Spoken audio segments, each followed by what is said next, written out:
adeguarmi, penso. Everybody okay with the presentations?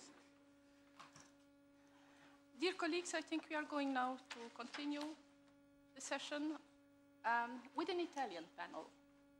You have listened this morning to the discussions about Estonia, Germany, some remarks about Belgium, and we are very curious how Italy, also a country of immigration, deals with its problems. It has been a country with centralized educational system for a long time, now decentralized a little bit, with especially freedom and autonomy as laid down in the new law of Trentino. And let us listen how these policies and European standards about integration policy have been introduced in this specific region, which is linguistically diverse and also culturally and ethnically and religiously diverse. I give the floor to Fabrizio Fracchia of Bocconi University as the first speaker. Thank you so much. First of all, of course, I would like to thank the organizer for inviting me and for giving the opportunity to know this, to better know the ELA and its activity. First of all, I would like to confirm that, of course, we were able to use Italian during the break, and therefore it wasn't a duty, the use of English, maybe the right to use Italian, or I wonder if there is a third category, maybe the onus. I will come back to this point. And I will start with some general remarks, which can sound a bit strange or unorthodox, considering the, I quote, the aim of the European Association of Educational Law, which aims to encourage progress in educational rights by promoting the right to education as a right. I would like to raise some question with respect to this perspective, also considering that in practice very often the right exists only on the paper, but not in the real world. More in general, of course, there are other several challenges for the educational system, for schools in Italy, maybe not only in Italy. Let's list some of them. The school as an organization which emphasizes the knowledge rather than accompany children in a path of development. The different quality of education as a result, at least in our country, in Italy, the gap between different generations, the difficult in developing the talents of children due to a sort of misunderstood egalitarianism. And another problem, which is very important, is related to the precocious emotional development, which is difficult to manage both at school and outside the school, especially because many students live in a sort of a virtual life. And last but not least, the impact of multiculturalism and the relationship with the other, and this is our main topic. Anyway, considering all of these problems and challenges, and especially the relationship with the other, the integration, I repeat, my question is the perspective of the rights, only the rights, the best approach to be used? Education as well as integration is only a matter of rights. Of course, I would like to be very clear about that, because without equality, we cannot provide education, and equality also means right to have access to the same opportunities. And not only there are contexts and historical periods where the education is basically and only a problem of right, especially when it was necessary to fight against the barriers and the exclusion. In this perspective, the right has been a great victory and an important result. in the sense that, of course, there is a level or a dimension of education which is strictly related to right and equality.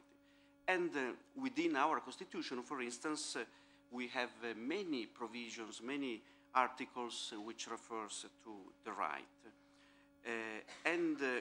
Again, the reference to the perspective of right is a recurring element in international sources, the Universal Declaration of Rights of Man, the European Convention of Human Rights, the Charter of Fundamental Rights of the European Union. Of course, in this context, maybe the term rights appears to assume, above all, a descriptive and evocative meaning. However, considering all of these references, my dissertation cannot be read as a sort of attack against the right. I rather intended to demonstrate how in Italy, and maybe not only in Italy, the legal discipline of education cannot be reconstructed making only reference to this dimension, the right. Therefore, I will mostly talk about education, but of course, in the background, I also intend to refer to integration, which is a very similar problem. Methodologically speaking, my discussion will be developed around analysis of the fundamental principles of the Italian Constitution, rather than of the articles which expressly deal with the subject of education. This option, this choice, seems to me important, since in the same context we might include the theme of multiculturalism. The Article 3 of our Constitution refers to equality. We have another article in this part devoted to the general principle, according to which the Republic safeguards by means of appropriate measures linguistic minorities. Therefore, my choice leads to a sort of identification of a constitutional statute on education beyond the area of articles devoted to education in the Italian Constitution. And this maybe is contrary to the traditional doctrine, but I think that education and schools are central tools for the life of society. This is, of course, a naive observation, but it's significant that the scholastic reforms have often been closely linked to essential transformations of a country. And this happened in Italy. The Casate reform, the Gentile reform, and again, recently with the Moratti reform. I would say that every school reform should assume perhaps an importance that is similar to a modification, an amendment of the Constitution. Because in any case, if an institutional reform cannot count on citizens that are its mature protagonists, it would risk being useless. For this reason, talking about education, I assume the necessity to consider the fundamental principle and not only the other articles. My speech will be structured into 5 parts. The first one has already been covered, a sort of caveat about what can appear as an attack against the idea of rights. I repeat, this idea is very important, historically was very important, but I don't think that it's the only perspective that we can follow. The second point, therefore, the education considered from a different perspective. In the Trentino law, very often it's used the term right, or very often. We can find some article, for instance, the Article 2. Within the purpose and general principles, we can read the term right. But in other articles, it's used this term, right and duty. And indeed, I would assume that the essential juridical reference in the study of education appears to be the category of the duty. In our Constitution, we have a very important rule, the Article 2, according to which the Republic recognizes the human rights, of course. But there is another important part of this article which says that the Republic expects that the fundamental duties of political, economical, and social solidarity be fulfilled. Some remarks. This article, which emphasizes the role of the duty, has to be read in conjunction with another article, always within the same part of the general principle, the fundamental principle, which refers to the full development of the individual. And I would say that this goal is the fundamental objective of the Republican system and the main task of all the public bodies included within our idea of a republic. And since the educational system takes part in this effort, maybe it's one of the most important factors for that aim. Here again, our attention should be focused on the development of the individual, on the needs of the student, on the human being, and the development and the respect of the personality are a corresponding limit to the freedom of the teaching, and I will come back to this point. My third point, a focus on the concept of duty and the idea of intergenerational solidarity. In the Italian system, the juridical reflection on education has often been centered on the right, on the idea of right. Very often with the aim of achieving the substantial equality among citizens. Nevertheless, within our normative, our articles, no express mention is made of a right to or of education. We have other important articles, for instance, they speak of right only when it mentions reaching the highest grades of education in favor of the capable and merit-worthy. And other provision instead state, for instance, that parents have the duty and the right to educate their children. The Republic has the duty to establish public schools and so on.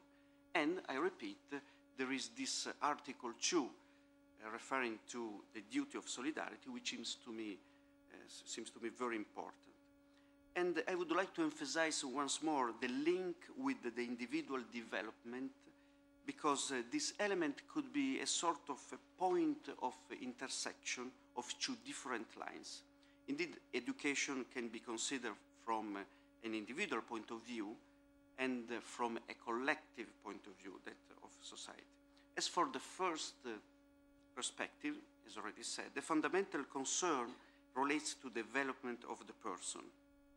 The aim of education, the reason why I attend a school is the full individual development.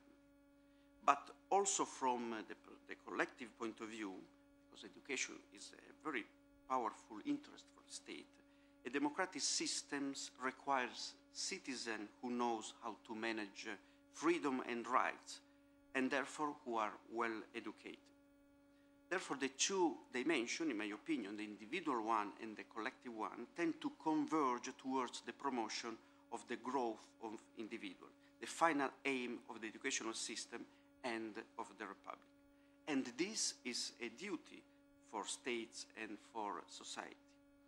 And with regard to this last point, the concept of duty is linked to the concept of solidarity.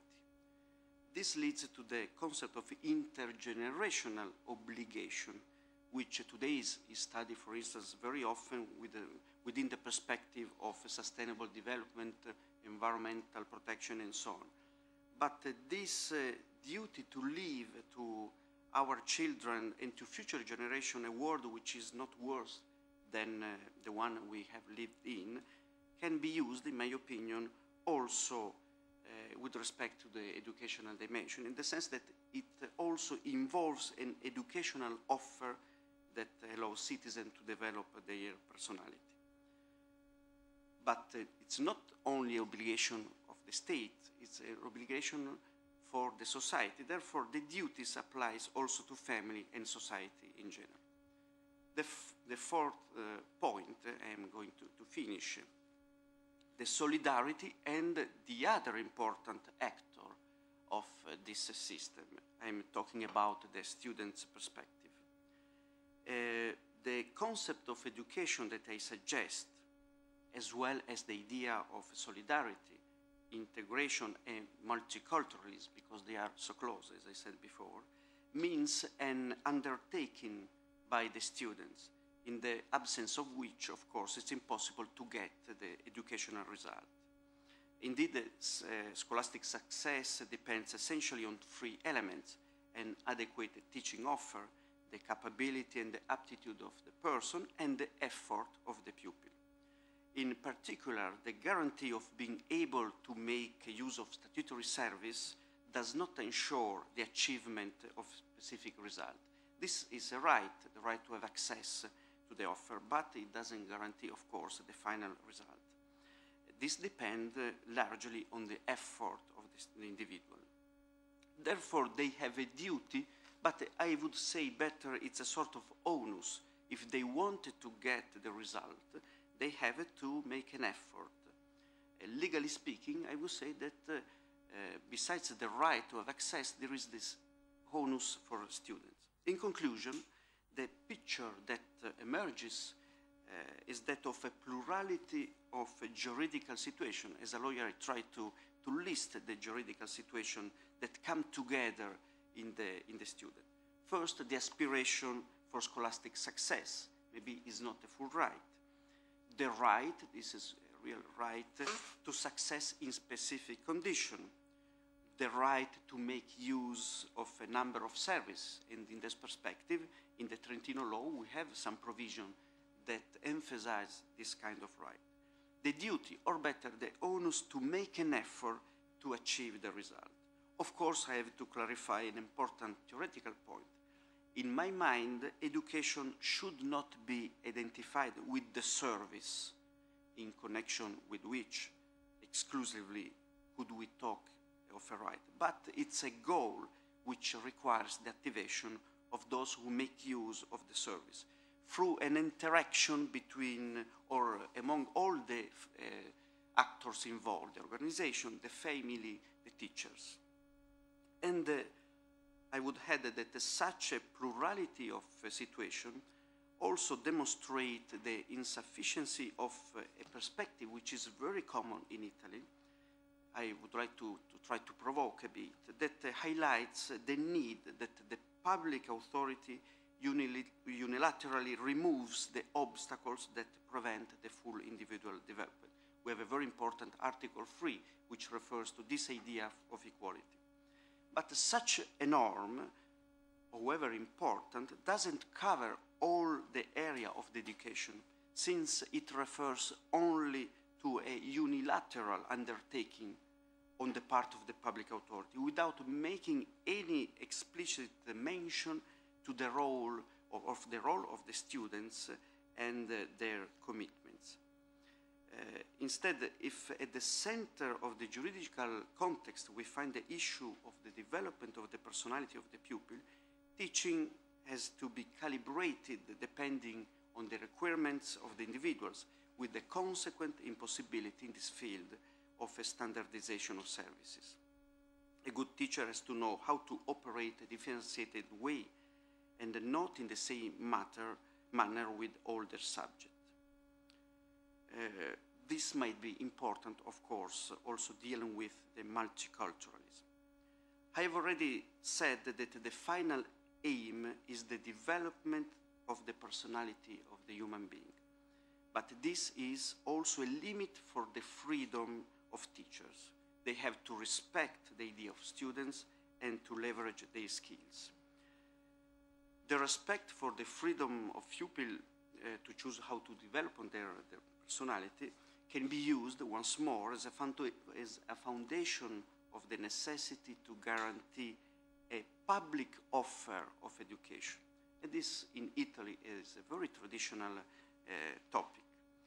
Since state education should be a neutral place where everybody can enter and feel welcomed, avoid political interference. But unfortunately, and this is another problem in my opinion, sometimes there is a sort of a political use or abuse of the position of teacher, especially in some sensitive field, philosophy, history, and so on, trying to influence students. And paradoxically, the private schools appear as the structure where students can find the protection with respect to this behavior and this influence. Anyway, here again are the main points that I try to emphasize. The need to look at the fundamental principle when it comes to a juridical definition of education due to the constitutional character of any educational legislation. The final goal of education, the development of the personality, the importance of solidarity, also considering the onus that must be referred to students, the necessity to respect the choice taken by individual and family, and even before, the necessity to respect always the personality of the other, of his history and his needs.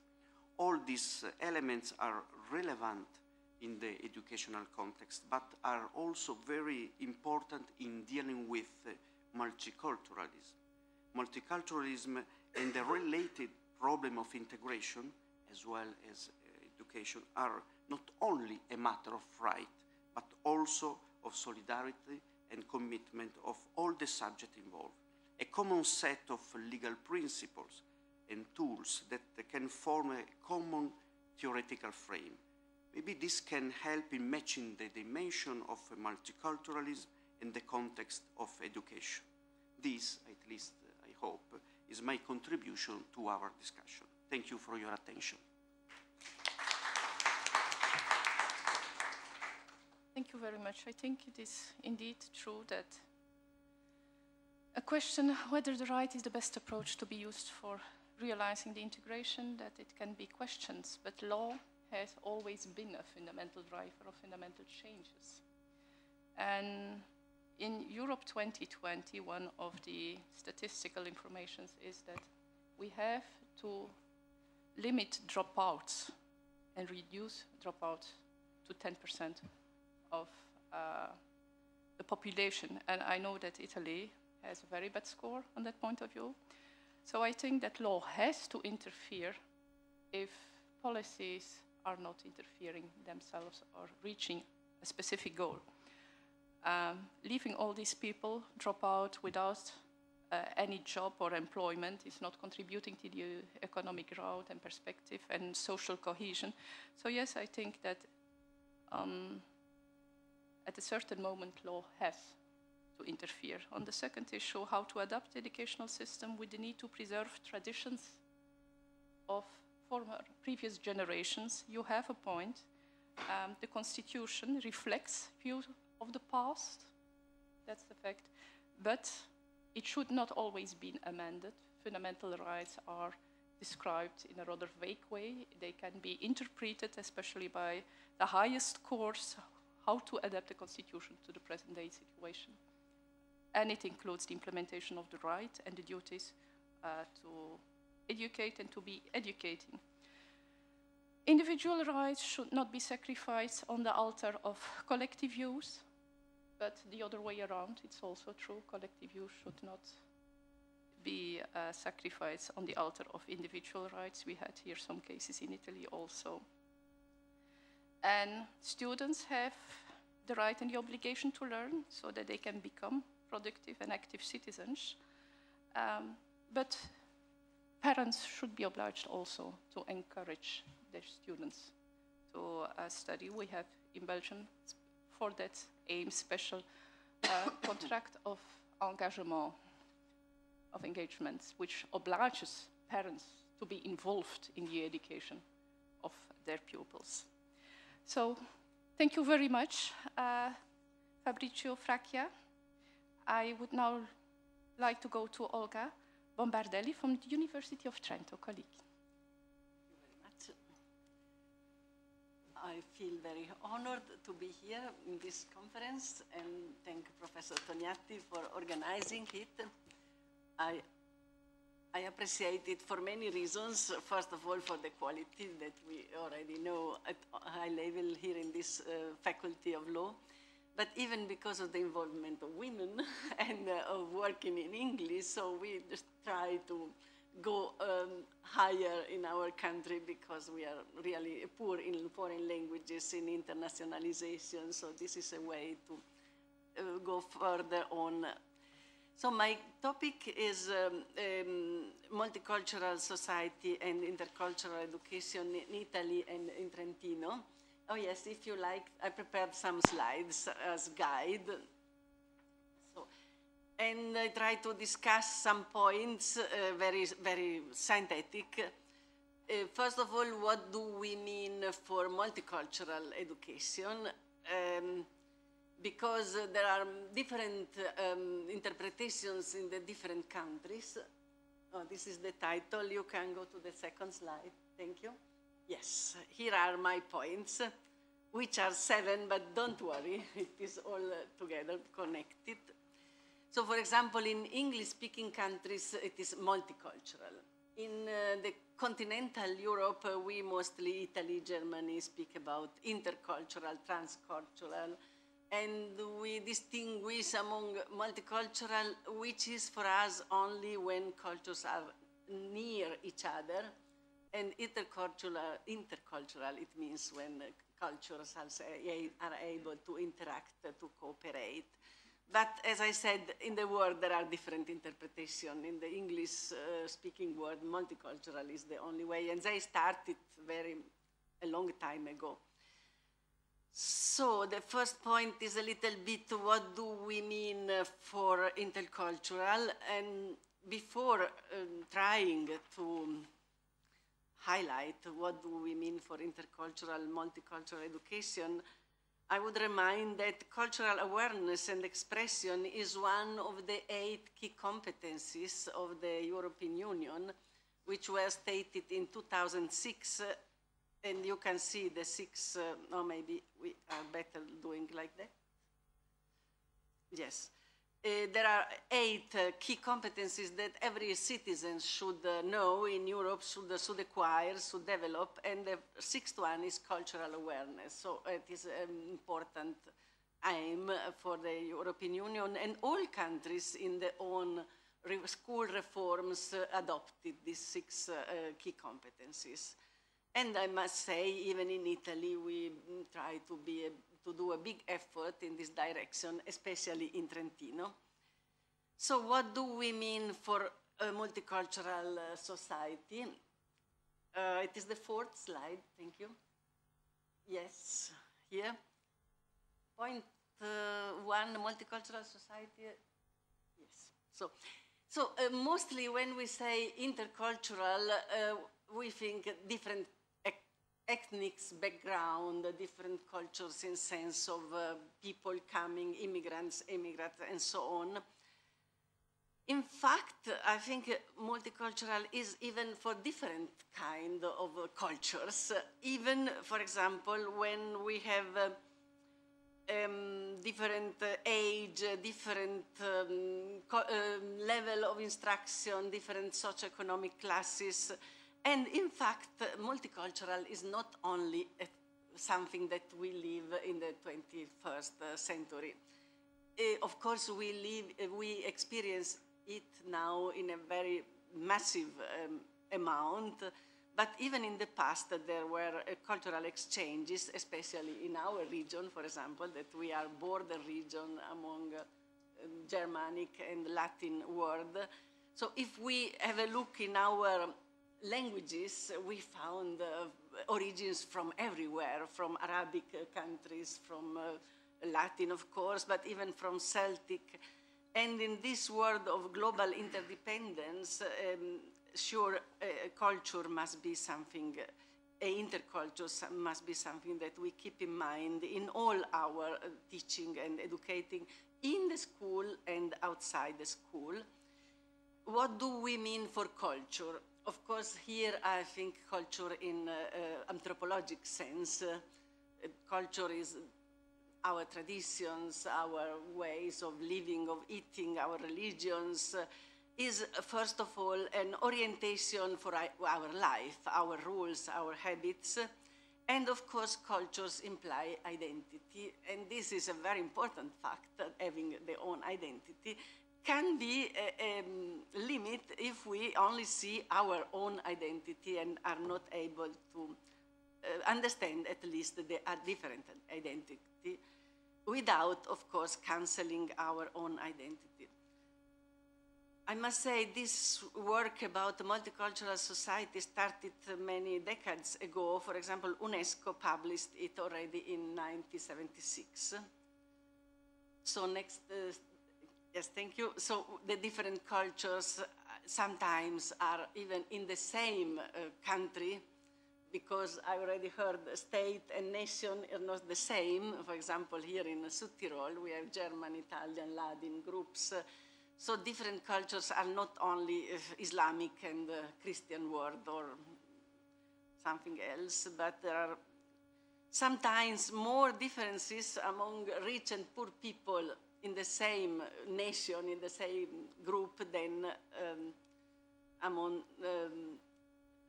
poor people and rich people in different cultures. So we have the minorities, for example, Sinti and Rom, who nobody cares mostly, or even differences of religions. I would say my leading point is just this question that multicultural is a fact of differences in different ways, in different levels, but one of our limits is that we try not to accept differences, to judge with their own point of view, having difficulties to accept the different point of views. But this is only the premise, then we go on. For example, even religion or belief, we see the differences among people accepting or not accepting homosexual. So all life experiences can have a multicultural point of view. So next slide, thank you. I go back to education. And I think the multicultural is really not only at school, but even in the society.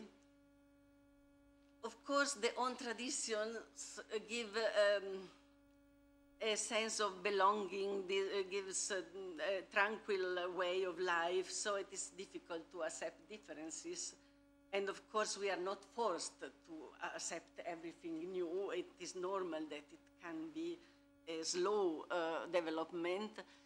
Anyway, inclusion I use now the concept inclusion instead of multicultural education because multicultural education means including, not excluding people who are different for migration, but even for religion, age, gender, and so on. So it happens not only at school. I would say that Italy has a very very good rules for integration of foreigners, for respect of differences. Much more difficult is to put that in practice. But outside the school, everybody can do something, can cooperate in this multicultural coexistence. For example, families inviting different people, not educating children to have a bad contacts to different people. I know families in Trentino who really, a colleague of ours at the University of Trento, they used to invite in their own family with 4 or 5 children, different people, even very poor people on the street, in order that children learn that everybody has to be accepted. Of course, it is much more common that we say, oh no, that is black, that is poor, that is South Italian, oh. So multicultural education happens first of all outside the school. The school is in interaction with the society. For example, churches have a big task in this field, but even all kinds of associations mass media are influencing too, and they are not very cultural correct, we can say, because there are still very much prejudices and stereotypes. There is no punctual research surveys in this field outside the school, but I could in my work with schools and with children, our students go for school practice at school, I could see that sometimes foreign pupils are very good accepted. Maybe they learn dialect, for example, and they speak normal dialect more than the Italian language as the neighbors. Sometimes it is more difficult to accept differences when children maybe have learning difficulties or learning differences. So this multicultural is really very, very multicolored too.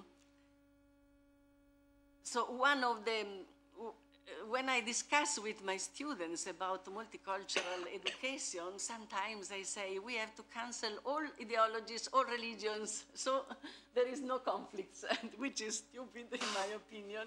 The best is having religions, having ideologies or beliefs, but being able to accept the other ones. The solution is not canceling everything. Anyway, for example, in the religion field, if you go to the next one, this example is from America, but each year we can see in our schools, in our communities that, for example, we don't celebrate Christmas because we have 3 Islamic children in a school or because we are 30. So it is a very difficult question to be solved, how to deal with different religions, with different ways of eating. And in Trentino, we accept that, for example, in our public schools, we accept that Islamic children don't eat pork or things like that. But I read that in Denmark it's not accepted, in Denmark. And yes, there is a long speech. I only touch now the problems. May I go to the next one?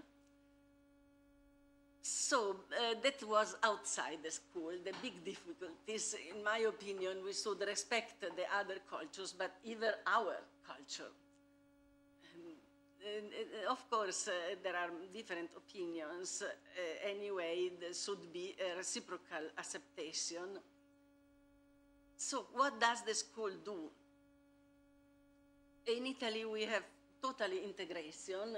We don't have muttersprachliche Klassen. We don't have classes for foreign children who should learn the language first or things like that. And that is, I think, very good for people coming from outside, for handicapped children. It is very, very difficult for the teachers because having a class which is not very big maybe, but having different levels of learning, having different cultures, and even having somebody who is not able to speak Italian is a big challenge for the teacher. But I must say, mostly these children are able to integrate very good, and sometimes we can see in our schools in Trento, even foreign pupils can be very, very good. If we look at statistics, we can see that immigrants mostly have more dropping out, are more in the vocational schools, but there are very many exceptions, and even different ways of dealing with schools. More autonomy, for example, sometimes very big motivation. So what do we do in Italy and in Trentino for multicultural education? As it was already mentioned, Trentino has a school autonomy, and we do everything a little bit better because, of course, it is a small part of the country, and the percent of the GDP that we devote to school education research is much higher than in the rest of Italy. Anyway, there are difficulties, and we have laws, of course, which will be presented tomorrow, and rules and even sheets for school that the teacher, it is a help for teacher to check if they did that and that and that with the relationship with the families or with the foreign languages. Of course, it means teaching foreign language, and here I think we are not very high, because we have a very, our school system is not flexible. So in Italy, you can be at the secondary school, even in the higher secondary school, you cannot choose subjects.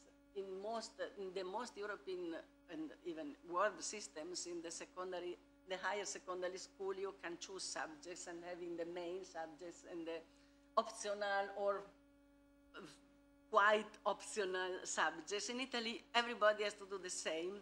So it can happen that a child who speaks perfect Arabic, maybe he has to learn Italian, German, and the language. Arabic doesn't have any meaning. So in some school systems, a pupil can take examination in their own language of origin. So in this case, we are quite slow in improving, because of course, if a child at home speaks a different language, then goes to school, has to learn the national mother language, and then 2 foreign languages, it is unbelievable.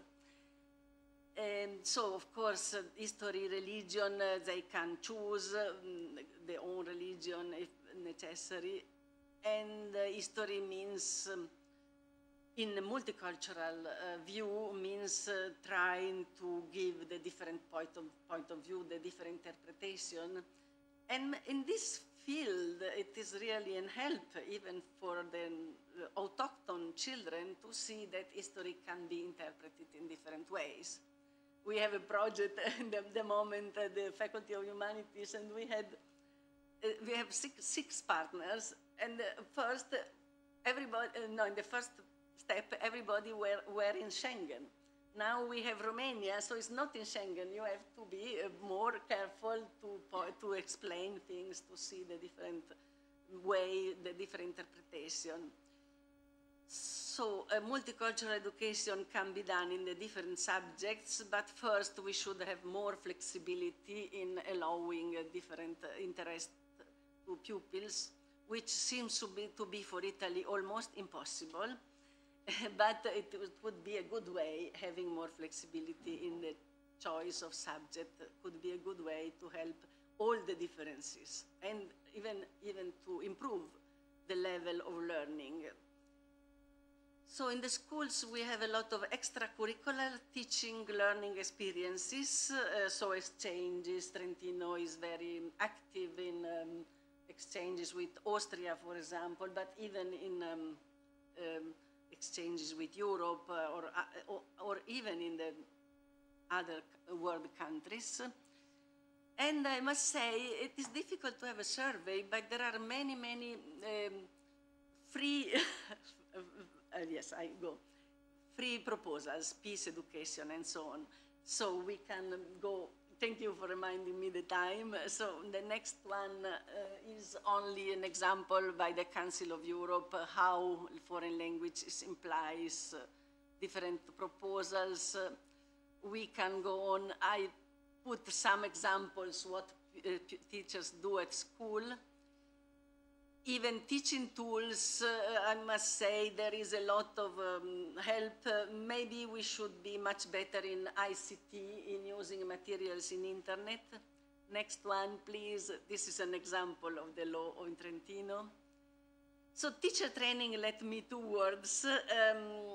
Here is one of our problems, because in the initial teacher training, we still don't have a real system.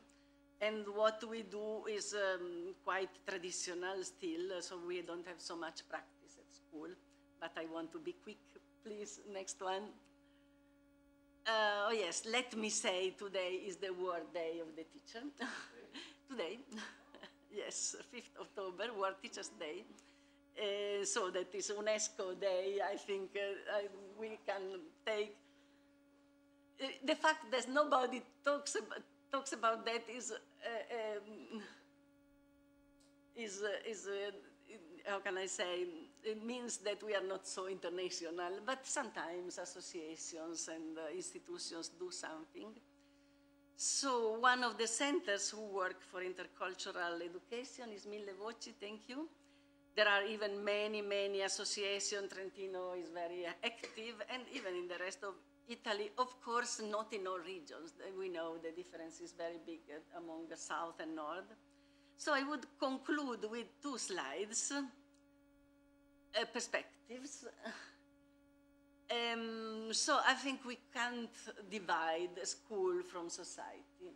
In my opinion, as already Lorenzo Milani said, the teacher must have knowledge and to have an idea of what is going on in the world. So what you see is from a UNESCO book who tries to show to people how difference is important, because in the same book there are buildings in the same color, so the world would be very boring if we should not have differences. So perspective for the future, accepting the difference, which is for everybody of us important, not only for migration or for a gender, age. And we tend to go to homogeneity. So of course, sense of belonging is important, but not an exclusive, but inclusive.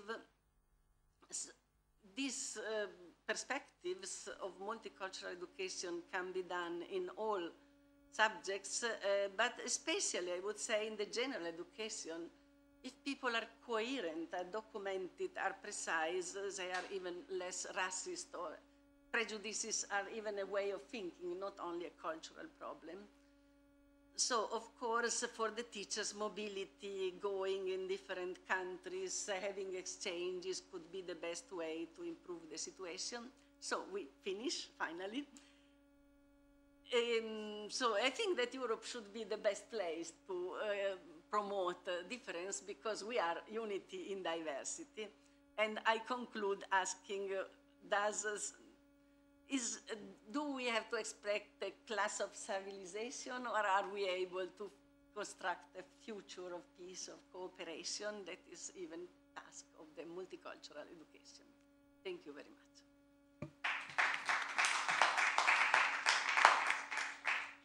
Thank you very much, Olga Barbardelli. You are right in saying that schools are the centers par excellence for intercultural competencies. That's what we should teach students, to learn how to handle diversity in a positive way.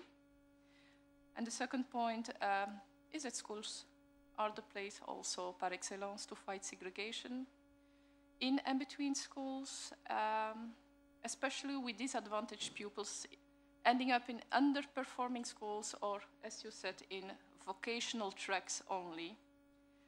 We should help the socially disadvantaged to benefit as much as possible from education, just like the other students. I'm now just looking to Roberto Tognati, 12:35. When are we expected to have lunch? Lunch will have to wait for us. That's fine. So I do not put a soft pressure on the next speakers. I would say that if you have 20 minutes, I think okay. you can say plenty of things. Okay. So if then. it's 21, it will be all right. Okay. Okay. So I will now give the floor to Davide Azzolini from the Institute for the Impact Evaluation of Public Policies. Please go ahead. I inform the rest. Okay.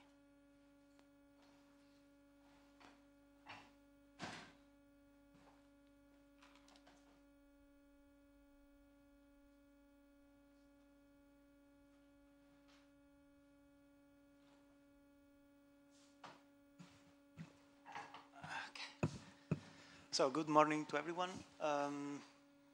My name is Davide Azzolini, and thank you very much for inviting me, to Professor Tognati, who's not here now.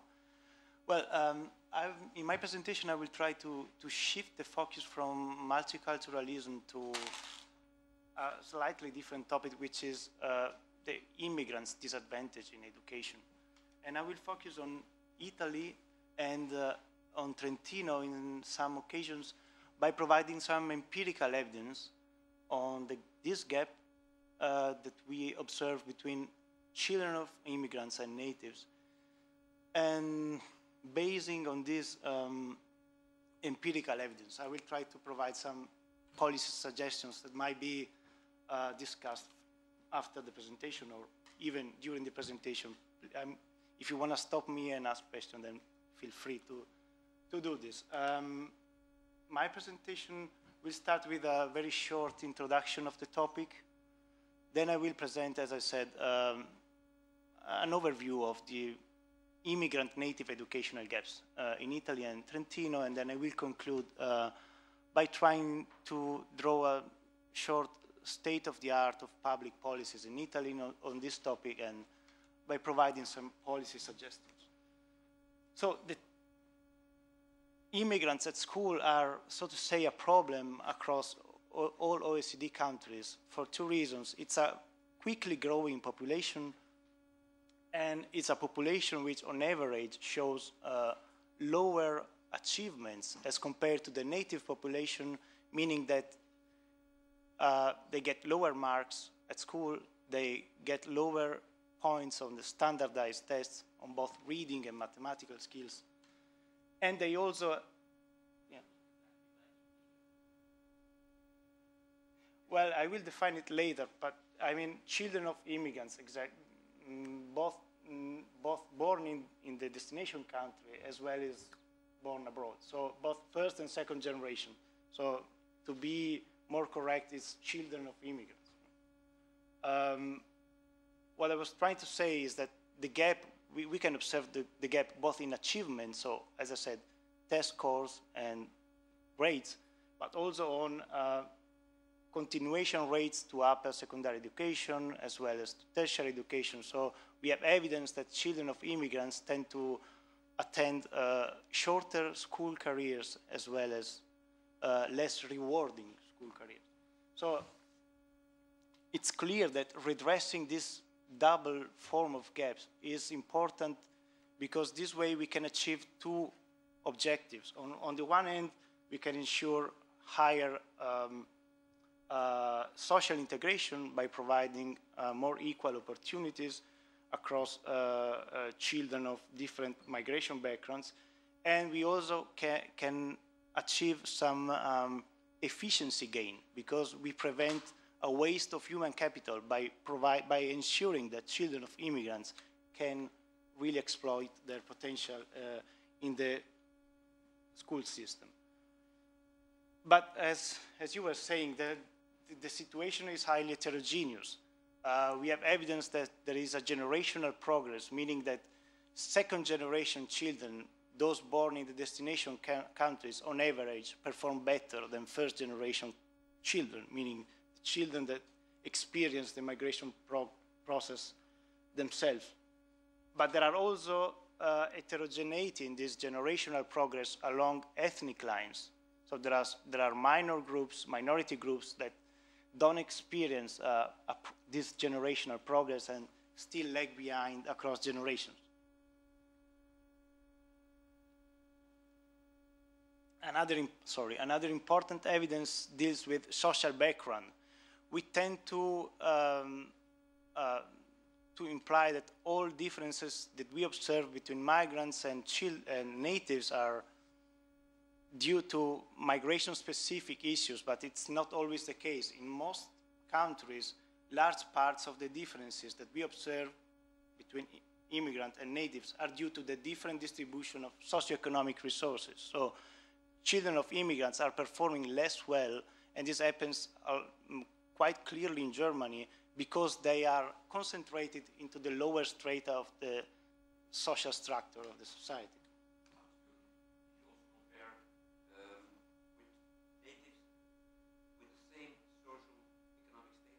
Yeah, this is what I was trying to say. So if we could theoretically assign children of immigrants and natives to the same social strata, then we observe that the gap is much, much smaller. So this means that part of the problem is a socioeconomic problem and not a migration-specific one. So this has some clear implication in terms of educational policies. So we cannot provide policies that are only targeted to immigrants because we would miss a big part of the problem. So my point would be targeted measures should be put in a framework of universalistic policies that should promote equal opportunities for all. If we focus on policies for children of immigrants, then we can cite some publications of the European Union and the OECD, and they stress some important points. The first one will be that states should improve capacity development in order to deal with the growing population of immigrants. So they should set up regulations and legislations and as also standards for the schools in order to monitor how children of immigrants perform at school. There is also a problem of improving system management to avoid immigrant concentrations into schools. I think it's a big problem in Berlin. It is due, in most cases, to residential segregation, but it's a big problem because we have schools with 90% of non-native speaking students. So the point here will be, on the one hand, to prevent segregation, or on the other hand, to provide more resources to these schools which have this disadvantage, so to say, composition. Another important point will be to provide, to ensure that immigrants get access to high quality preschool education, because we know that education is a cumulative production process, and as well as inequality. So the inequality that emerges at the very early stages of education then continues and carries on across the educational career. So one important point would be to focus on the very first years of education. At the school level, there are other suggestions like improving teaching methods to cope with the increased diversity in the classrooms, as well as to provide some more efforts to increase school and families cooperation, because there is also evidence that migrant families are less capable of dealing with school teachers and school councils, and this way they provide some, let's say, less quality support to their children at school. And then, of course, the problem of language. Another point, it's a more methodological one, will be to provide some more evidence before implementing any kind of policy. So improve monitoring and collect empirical evidence in order to inform better policies. And this is what I try to do here. I mean, I provide some evidence regarding the gaps in Italy, and basing on this evidence that I collected, I try to give some broad suggestions. So for those who are not very much familiar with the Italian migration history, over the past 10 years, it has increased very hugely. This is the stock of immigrants residing in Italy from year 2000 until 2010. And it has increased by 2% of the population up to 8%, so a huge increase. And this has occurred also at the school level. So at every level, we have essentially 4 levels in compulsory education in Italy. Preschool, which is not actually compulsory, then we have primary school, lower secondary school, and upper secondary education. So in all 4 levels, the presence of foreign-born students has increased hugely. Now, with the gaps, I will try to give a picture which tries to synthesize all the evidence that I personally am aware of. And I will try to provide some evidence of the gap at all levels of education, and I will focus on both achievement gaps, which means scores and grades, and attainment gaps, which means the kind of schools that students take. I will try to provide some evidence regarding heterogeneity according to the generational status, variations by country of origin, and most important, I will try to show how the gap estimates change if we don't and if we do control for social background. So in this way, I will try to provide some evidence on the relevance of social background on the immigrant native gaps in Italy. And I will start with primary education. I will present some evidence on the achievement gaps on two standardized tests on mathematics on the left side and reading on the right side. And we have the native students defined by the 0 line, which is the category. So we present a relative measure of inequality. So the larger the bars, the larger is the gap, right? So and I present the gap estimated for the first generation, for the second generation, and for mixed coupled children, meaning children whose parents are one born in Italy and the other one is born abroad. We have evidence very quickly that the gaps are much larger in reading as compared to mathematics, and this is obvious. What is not very obvious is that we don't have evidence of a strong generational progress because the gap is similar for both the first and the second generation, right? If we control for social background, let's say the bad news is that the gap doesn't shrink very, very strongly, as we will see later on. So social background doesn't seem to play a big role on achievement in primary schools. We don't have third generation in Italy at this age. No, because I'm sorry? Worse. That's the problem we have seen. In Germany? Yeah. Okay. Yeah. That's the background of my question. Third generation become worse again. Same in Trentino. Well, let's say that on the at the Italian level, there is not much evidence on third generation because migration is a new phenomenon, right? So we don't have grandparents that migrated and have children at school. So far, I mean, there might be some, but there is no. No, that's a good question. Then I will present some slightly different outcome, which is based on Trentino data on the grades that students get at the end of lower secondary education. So I will focus on marks instead of test scores. This is a slightly, well, not very slightly different outcome, but it still deals with achievement that the students develop. And it's an important outcome because the end of lower secondary education is a key transition point, because after lower secondary education, students have to choose between 3 main tracks, the vocational, the technical, or the general ones. Is more or less like in German happens, but 4 years later here in Italy. So, and will I present the great distribution by migration status, and we have natives and mixed couple children that I put them together because they perform the same. I have first generation and the second generation, and the grades vary between 6 and 10. It's clear that if you look at the yellow bars, the first generation has double likelihood of getting the worst grade as compared to the natives. The second generation does a little bit better, but still much higher probability of concluding lower secondary education with the lowest grade.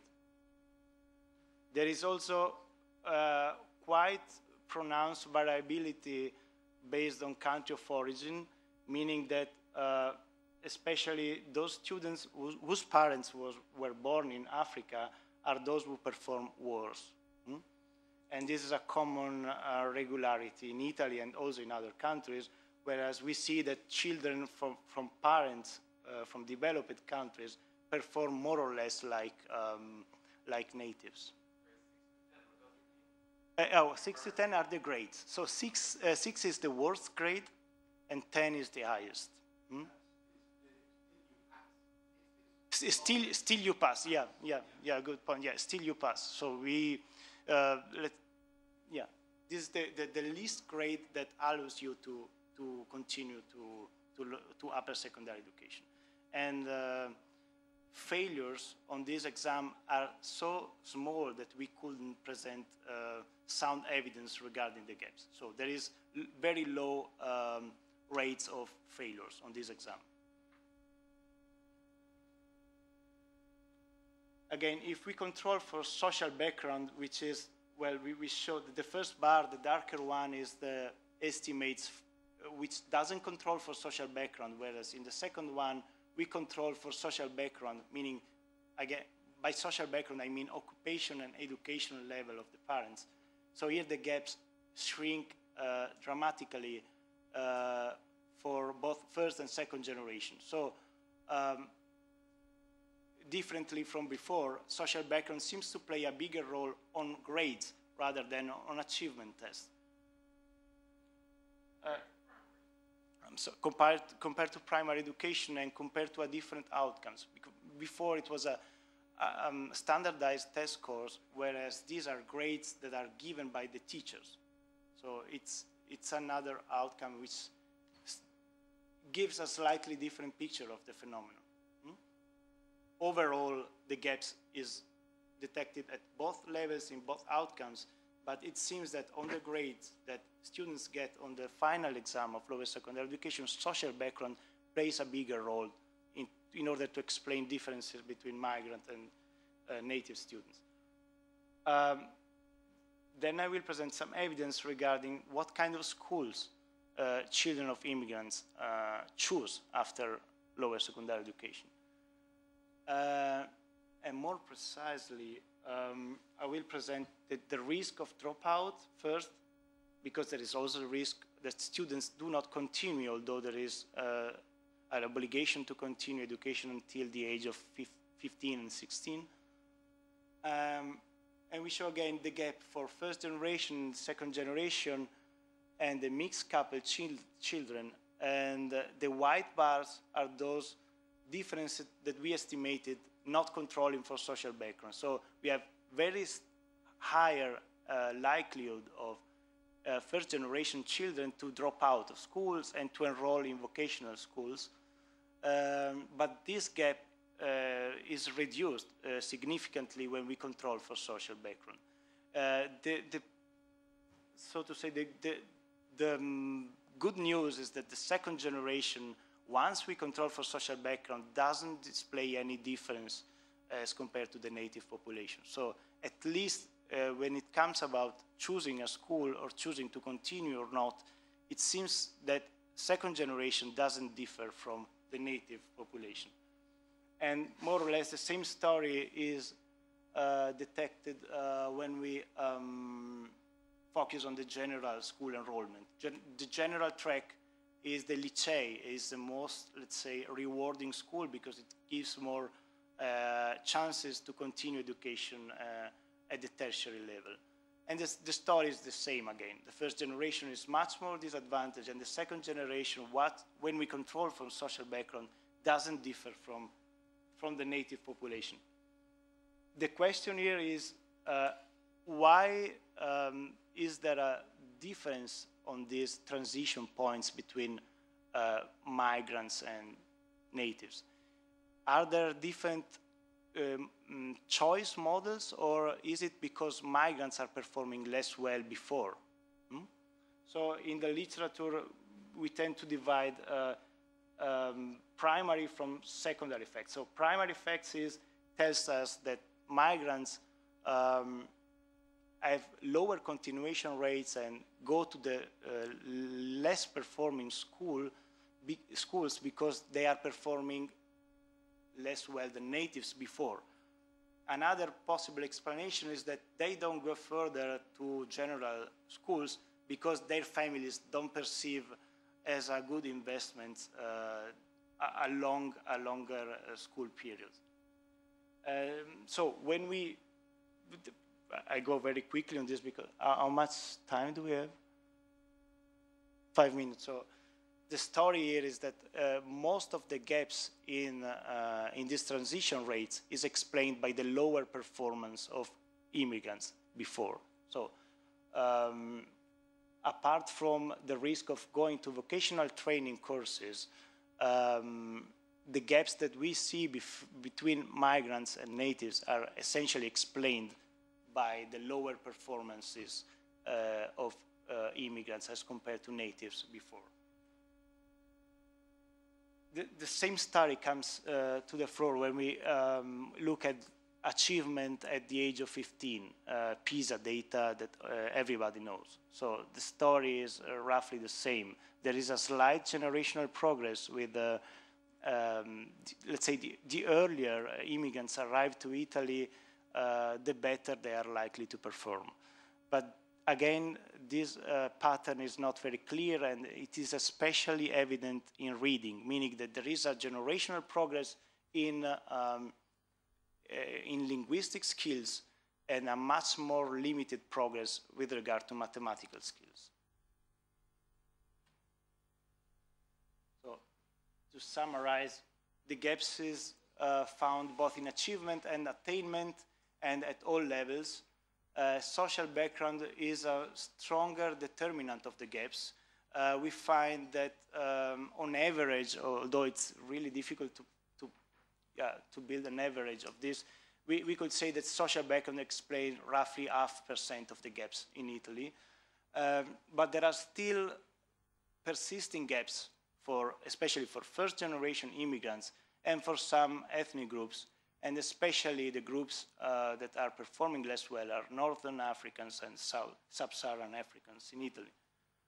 The second generations, it's a tricky piece of evidence because they are displaying the same continuation rates at the upper secondary education, meaning that they have the same dropout risk as the natives. They go to the same schools when we control for social background, but they still perform less well when it comes about achievement tests and grades. So these weak achievement gains across generation might be explained by the existence of country-specific human capital and social capital within and outside the family. One might argue that migrant parents are not capable as native parents to provide support at home, and there is also evidence on the Italian case that migrant parents spend less time helping their children with homework. But there is also another hypothesis that migrant families, as I was saying before, are less capable of dealing with schools, and this is highly important in order to get in touch with teachers and going to teacher-parent conferences, and this way monitoring more effectively how the children are performing every day at school. There might be also, and there are indeed, linguistic and cultural factors that explain variations in the outcomes, but my point is that what explains the differences between children of immigrants and natives has more to do, again, with achievement difference. So children of immigrants are faring less well in the classroom. It's not a matter of different investments that families put for their children.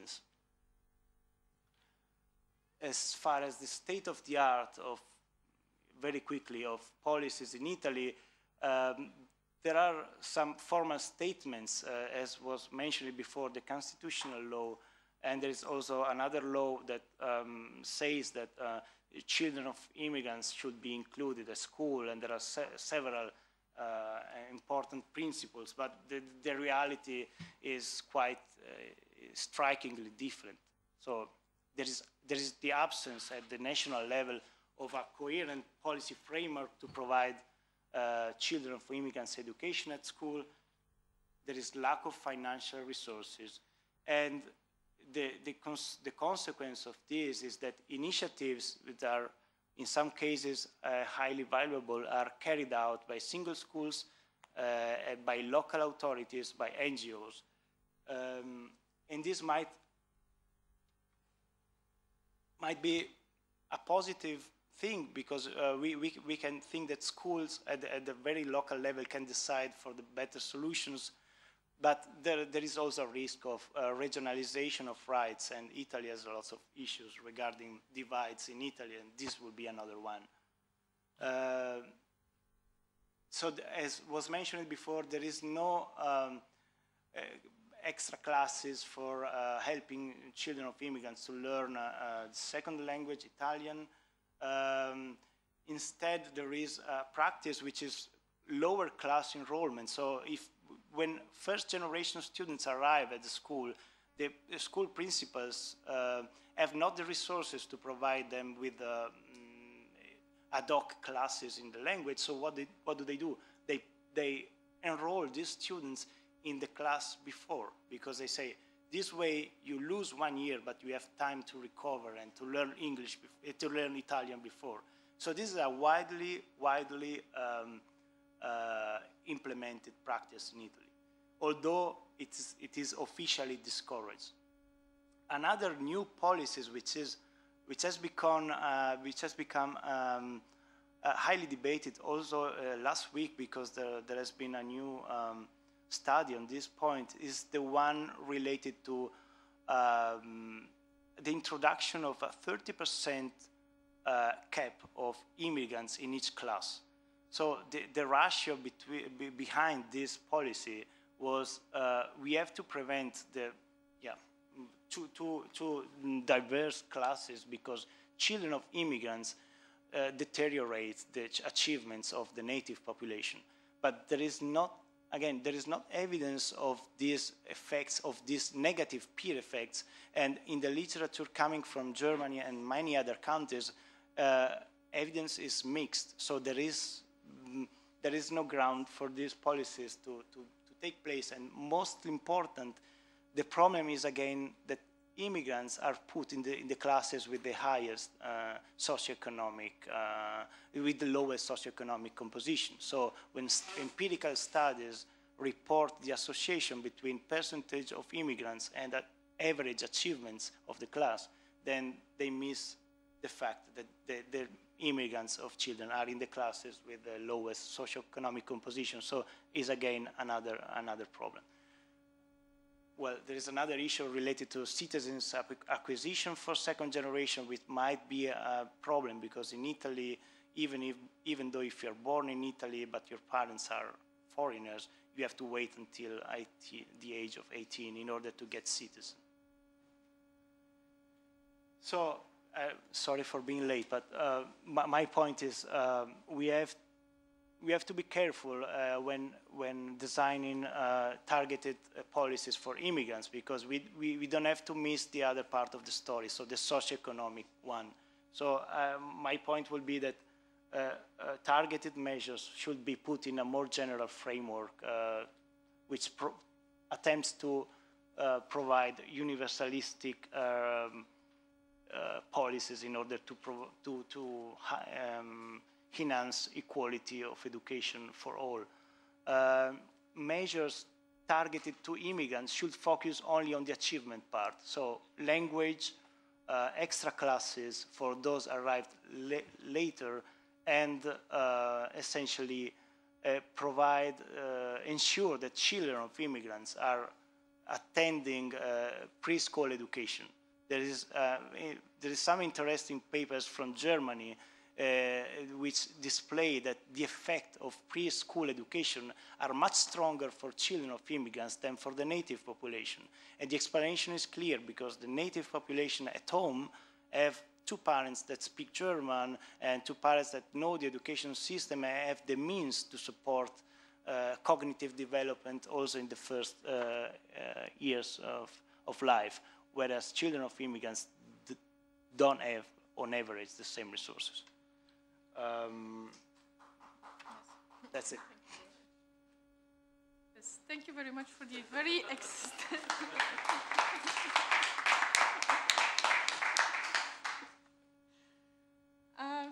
yes, if we listen to the fact that immigrants are regarded as problematic and that they deteriorate the education for the natives, Then, of course, we have problem with the view of what immigrants would contribute to society. They should be considered as an opportunity, not as problematic or a deteriorating the education that is provided for natives. I have a remark concerning all the term immigrants, because there is quite a lot of difference between the way that immigrants are educating and also achieving. For example, in Canada, first immigration generation is performing better than the Canadians. It is very selective, but it should be taken into account. Immigrants are not always the worst performing. On the contrary, Germany is a bad example because second and third generation is doing worse than the first generation. So everything has to do with who are the immigrants and what kind of policies, because Italy at least succeeds in making second generation migrants achieving better than the first one. Russians and Chinese value education as such, and they perform much better than the North Africans and the Africans. The second was more evidence-based research is needed. I fully agree. Enrollment, parental involvement, educational performance of the different immigration groups should be studied. Best practices should be learned between countries as well. And the gaps, yes, the gaps are caused by needs that are not addressed by policymakers. If you see these numbers, then you realize that migration integration policy is ineffective in this country, in quite a lot of countries, and that probably special support, urgent special support measures should be taken to tackle the insufficient and ad hoc policies instead of comprehensive measures for their integration. We are now going to the last speaker, and his colleague, Luciano Covi, and his colleague, thank you for introducing yourself, of the Institute for Research and Educational Experimentation, Autonomous Province of Trento. The floor is yours. Good morning, ladies and gentlemen. Thank you to Professor Toniati for this opportunity. I am a director of IPRASE, a local institute for educational research and continuing professional development of teachers. And with me there is Francesca Rapanà, coordinator of Institute's inclusion area. Our contribute is about 3 points. The presence of the non-Italian students in Trentino, the provincial laws about the school integration of non-Italian students, and the practices implemented at the school level to reduce the educational gap between the native and immigrant students. Here there are some data just to complete the local statistic framework about the presence of non-Italian students. According to the official register of students in Trentino, in the last year, there are more than 10,000 immigrants, which is 12% of the entire school population. This percentage is higher than the Italian average, 8.4%, but lower than the average in the northeast of Italy, 12.9%. As regards the distribution of these pupils in the various school levels, the bigger incidence is in the vocational training, where more than 18% of students have a foreign background. The lowest concentration is at the upper secondary school, 7%. Who are the non-Italian students in Trentino? 58% of them come from other European countries, 21.7% from Maghreb, and 10.7% from Asia, the 6.7% from Central and South America. The first three groups come from Albania, Morocco, and Romania. At the same time, we have different cases and situations. Immigrants born abroad, second-generation students born in Italy, adopted children, refugees, etc. The majority of immigrant students are second generation, born in Italy. They are 56%. And this confirms the stability of immigration. These students are included in the number of foreigners, despite the fact that they were born in Italy. If ius soli was a valid principle for citizenship in Italy, the incidence of foreign citizens on the total of the school population would be much lower. The second generation are concentrated in the first school levels, nursery and primary schools, while their incidence decreases in secondary schools.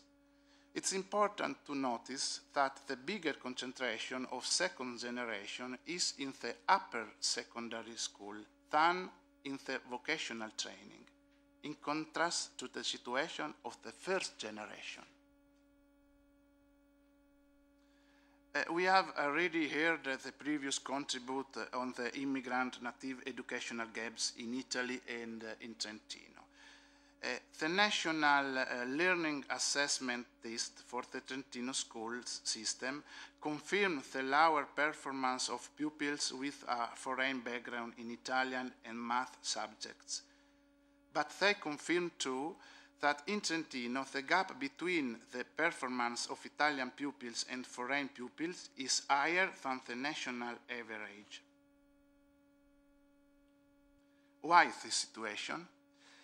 The answer is because Trentino students do better than the Italian average pupil. They were at the first place in Italy in the last year. But this does not apply to students with a foreign background attending Trentino schools. They have the same or lower learning level than the national average of non-Italian students. You can see the last data of Invalsi Learning Assessment Test. The biggest problem is for the second generation. Both in math and in Italian subjects, as regards the second generation in the first school levels, we have a lower performance in Trentino than in Italy. The opposite respects the national and Italian people. The reason of this situation is because we have a long and good experience with educational practices of first inclusion for students born abroad, like particular patterns of first reception, specific tools and professional profiles for teaching Italian as second language, for example. But we have less experience in educational practices of long-term inclusion and for school success. Now, all IPRAS activities and training courses for teachers are oriented in this direction, in this new direction. How Francesca will explain you. Thank you. Yeah, a very quick glance at the local law. The intercultural model chosen by the national government has been adopted from the provincial law too, as well. In 2006, we had this provincial law number 5, a general law about school, and that in the Article 75 established that the approach to be chosen is the intercultural one, that it's really different from, for example, multiculturalism or assimilation. established that the teacher should support acceptance, literacy, and improvement of the Italian language, but reinforced the idea of the language and culture of origin is important as well. The Article 75 established the presence of intercultural mediators and language facilitators too. This is, I mentioned only another article, the number 114, that amends previous provincial laws that establish that the one foreign language can be replaced by the pupil's mother tongue as a subject on condition that there are resources to do so and that the organizational criteria established by the province are met. This regulation refers to the Article 75, reinforced the intercultural approach, and established the creation of specific lists of language facilitators and intercultural mediators. And if a school wants to hire a mediator or a facilitator, should refer to this provincial list. Established that every school should have a reference person for intercultural initiatives, and that the teaching pathways should be individualized because every student is unique. Established as well permanent workshop as Italian as second language, and the effort to maintain the pupil's mother tongue, but this due to the lack of resources is not so, it's not so, the mother tongue is not so supported. Recently, we have these new guidelines for the integration of foreign students. This is in Italian, so but if someone likes, we can give you. And the new guidelines, we had the previous in 2006. So intercultural education as well, the resources, Italian as second language, but there is an highlight to the school success because we know that the immigrant perform worse.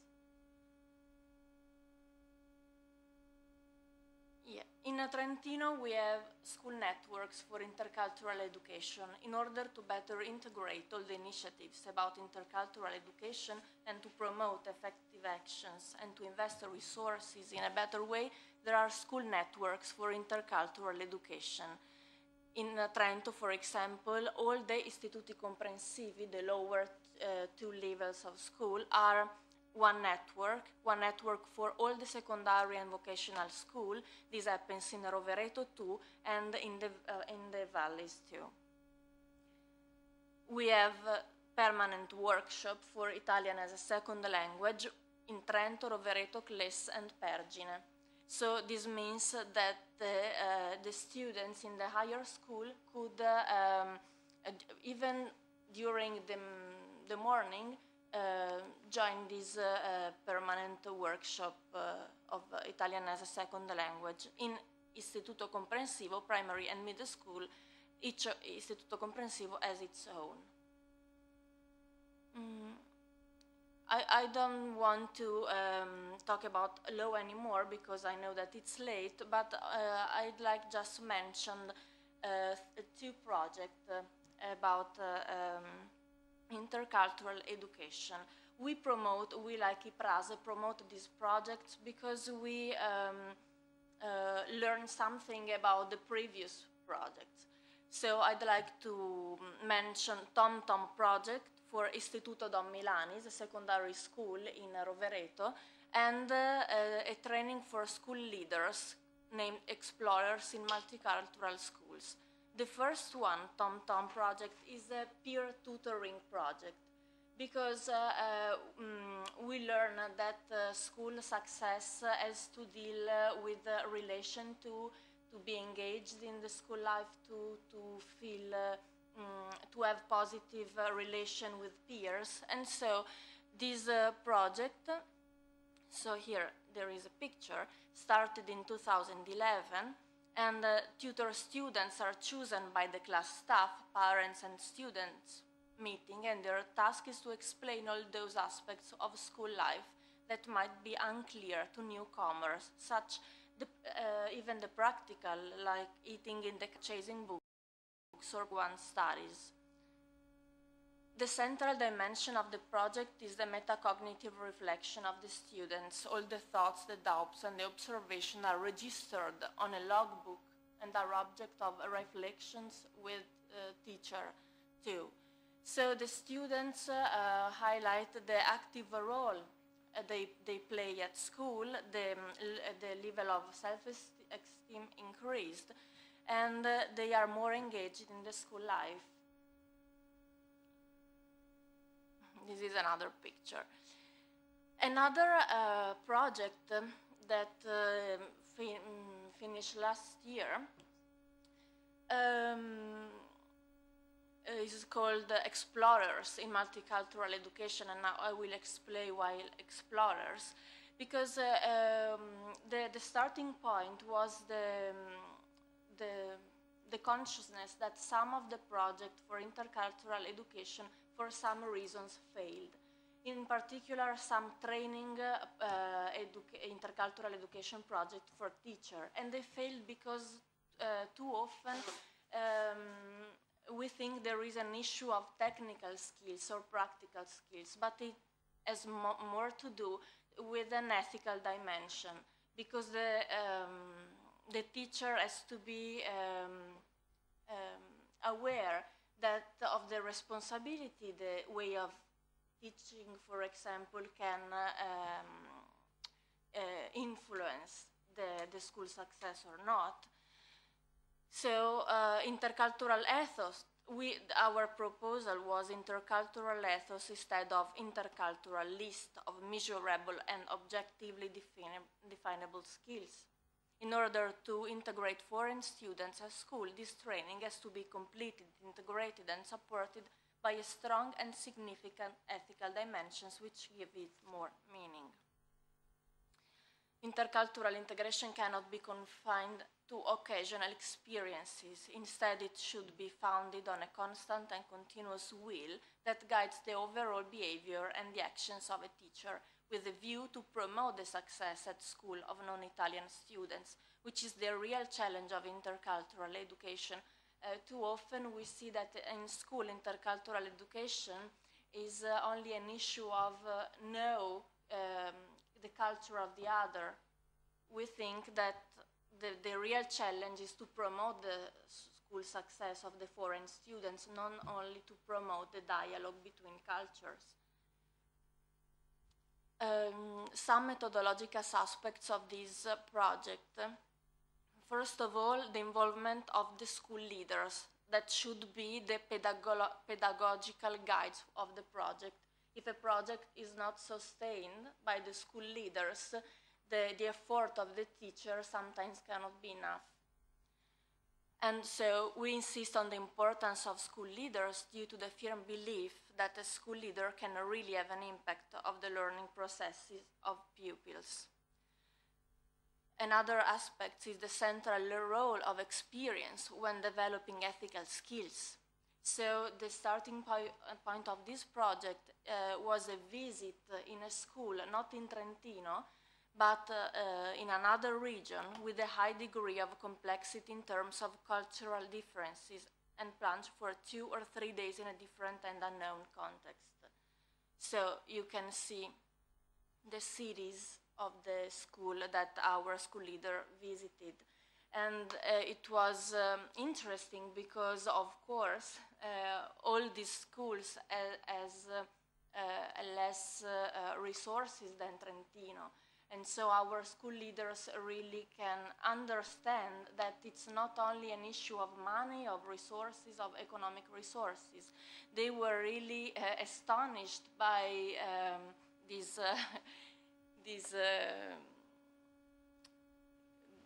thing, yeah, because they see that a lot of achievement could be reached even in a different situation.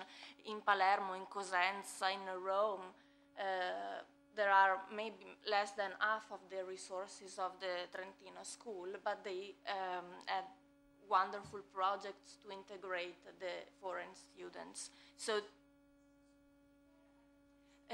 dirigenti scolastici.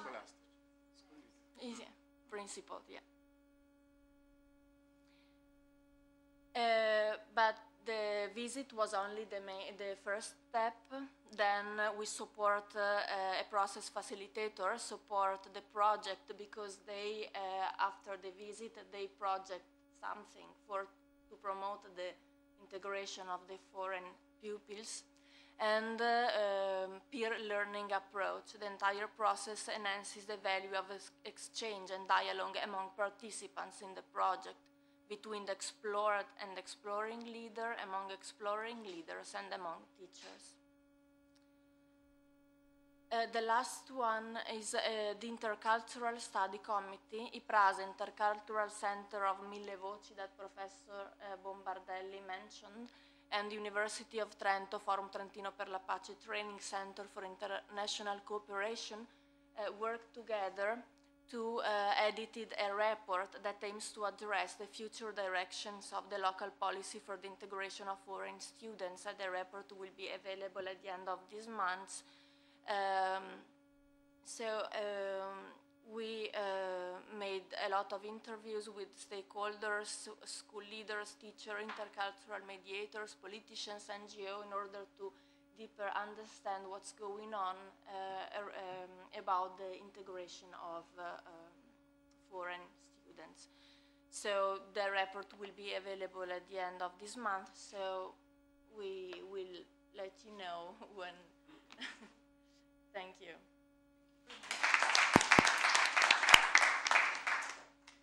In Belgium, we started with these kind of educational integration policies in 1991. We will discuss it in the afternoon. I think in Italy, 10 years later. So there is still a lot to learn, but nevertheless, the tracks that we saw here is certainly going the right direction, I would say, according to the European integration policy standards. One foreign language can be replaced by mother tongue. To decide this in 10 years of integration policy, we are discussing it still now, 20 years later, and we do not achieve any agreement on that topic, which is strange because the European standard is the mother tongue plus 2 languages. So why can we not just leave some freedom to choose what kind of European language? Okay, it will be chaotic probably, but nevertheless, that's a track with possibilities. Second, individualized tracks. That's the good way to deal with targeted support, measures for individual needs for specific students or target groups. The TomTom project with peer tutoring projects is also one of the priorities of European integration policies because it enhances cohesion in education in schools and it learns pupils and staff to value diversity. School leaders training, of course, one of the priorities. They also need to deal with diversity in schools. The same for teacher training. So the initiatives are definitely going the right directions, and maybe we could, after 20 years, still learn from some of the successes of these projects. Thank you very much.